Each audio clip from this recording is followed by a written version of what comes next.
straight out the gate. This is our story we're scripting, our film, our glorious vision, our sound, our score that is written in this sport, this division. My, how the tournament's risen. Hey, I'ma lay my tracks down on that freight train, tearing through the sky in the clouds. Sky high, yeah. Welcome to the time of my life. Sky high, yeah. Welcome to the time of my life.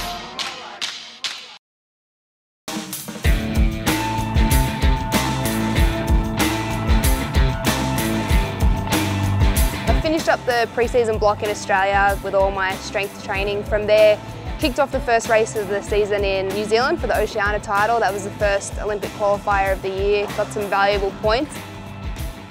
I went to the States and went on the Chula Vista Olympic Training Centre track. That's been amazing these last few years. They've had access for the foreigners to be able to go there. They've got the Beijing replica track, then they've got the Rio replica track there, and yeah, it's pretty crucial to just to be able to get that track time. The high performance BMX team and myself, we all travelled down to South America. We did a bit of the South America tour. First stop down at Colombia and basically just tested the World Championships track. I think it was good to get the nerves out of the way early before the World Championships, which will be the last Olympic qualifier of the year.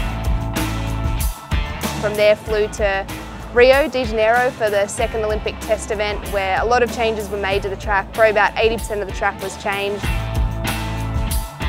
The pinnacle of BMX is the Olympic Games, and definitely that track has stepped up so much, and it's allowing the athletes to go really fast. That's what we want to do. We want to go as fast as possible. There's a few things that I wanted to do. I wanted to jump the triple into the first corner and test out some gearings and lines. Wade wanted us to maximise our time on the track and do a bit of a rehearsal of the Olympics. So we did our full lap efforts, our time trial runs, a lot of mental imagery, imagining the tens of thousands of people lining the tracks of the Olympic Stadium and piecing together some full lap efforts when not so much pressure's on me.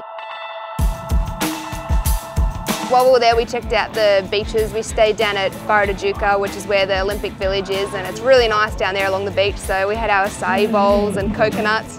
Tourist mode, we went up the Sugarloaf Mountain and looked over all of Brazil. Did all the things that when we come back for the Olympic Games, we won't have time to do. I'm glad to walk away from that second test event, and then now we're here in Argentina.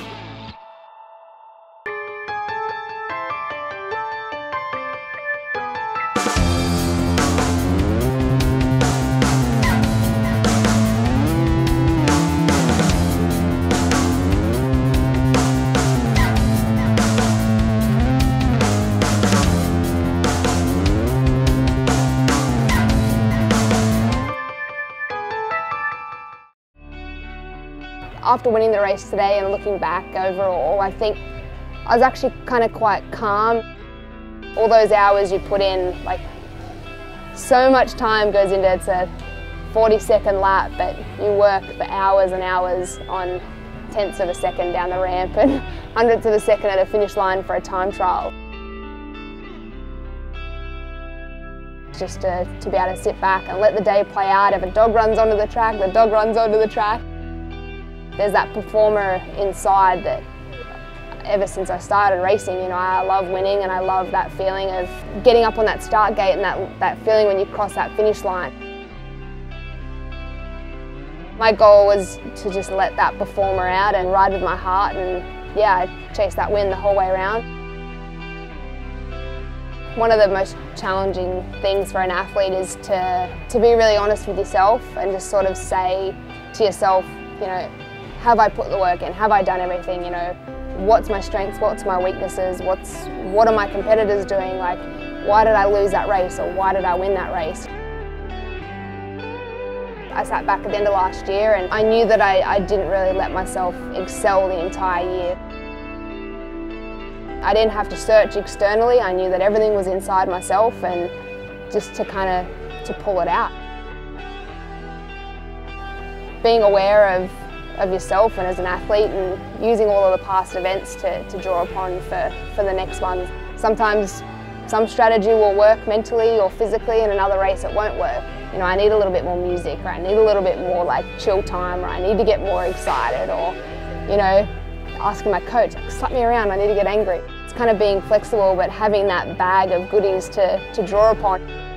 What worked here today is different for the next World Cup in Manchester, which is tight, technical, pinned up, indoors, like, yeah, quite a drastic difference.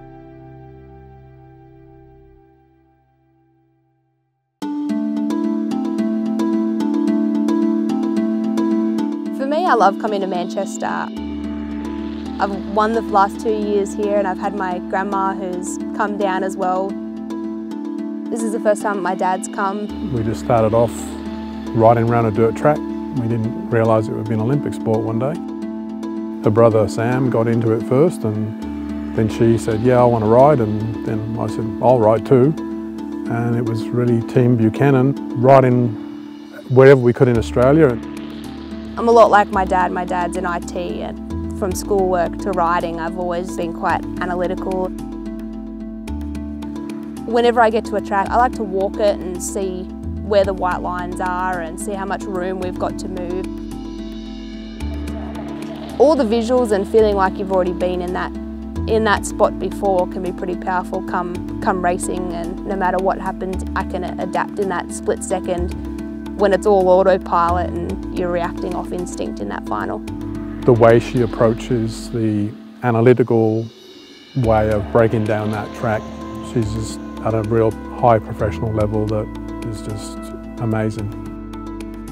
When I'm on the gate, I always visualise all my favourite people and all my supporters and my family, my French Bulldogs, my gym coach Julian Jones. Everyone's sitting in one room watching that TV and watching me race. Usually the dogs are asleep until I start jumping up and down, the final's happening. You feel that you want to be there, support her, and just a real adrenaline rush even though you're on the other side of the world.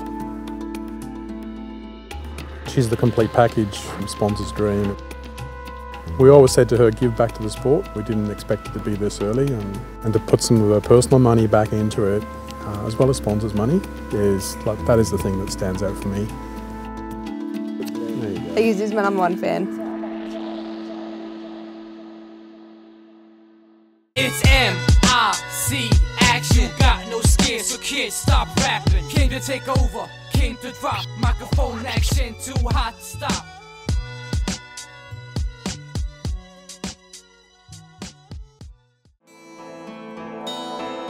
For me, coming up for this final, I won out of 1 before. Last year I've won out of 5, and this year I was out of 3. I think this perspective sitting on the start gate, sometimes it can be so daunting, and you've really just got to stay in the moment. For me, when I sit on the start gate, I like to draw motivation and draw energy from different things in the crowd. I really like to just sit, breathe, soak up the atmosphere, but then I like to switch it all off. This is basically what I picture in that final moment. No one's in the stands, no one's on the gate next to me, and I'm by myself, just ready to let the performer come out and ready to just breathe and let it happen.